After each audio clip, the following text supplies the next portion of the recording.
Welcome to our channel. Today we how to restore checkout conversions with Shopify Payments easy tutorial step by step clearly. To restore checkout conversions with Shopify Payments, start by logging into your Shopify admin panel. Navigate to the settings section located at the bottom left corner of the page. Click on Payments to access your payment settings. Ensure that Shopify Payments is selected as your primary payment provider. If it is not active, click on Activate Shopify Payments and follow the prompts.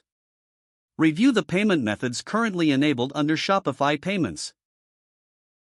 Consider enabling additional payment methods such as digital wallets to cater to diverse customer preferences.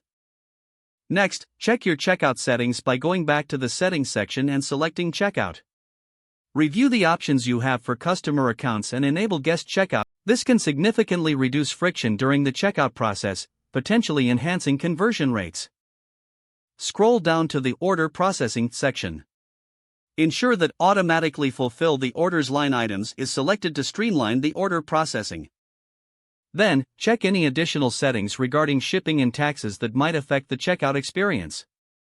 Return to the payment settings and troubleshoot any declined transactions. Reach out to customers who had issues completing their purchases to understand their pain points. Communicate any changes made to your checkout process through your website or email marketing.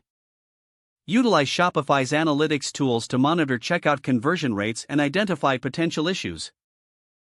Experiment with A/B testing by altering elements within your checkout page.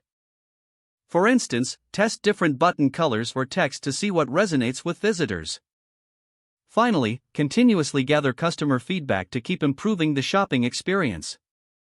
Regular updates and adjustments can lead to increased checkout conversions over time. If the page does not load, refresh the browser or try again in a private or incognito window. Make sure you are using the correct email address, then retype it carefully to avoid small typos. If your password is not accepted, use the reset option and create a new strong password you can remember. Check your spam folder for verification or security emails, then complete any requested confirmation steps. Enable two-factor authentication if available to improve account security and reduce unauthorized access risk. After signing in, review your profile details so your contact information and settings are accurate and current. If you see an error message, note it down and try again after restarting your device and internet connection. Log out when you finish, especially on shared devices, to keep your account and payment information secure. Don't forget to like this video and subscribe to our channel for more step-by-step tech guides.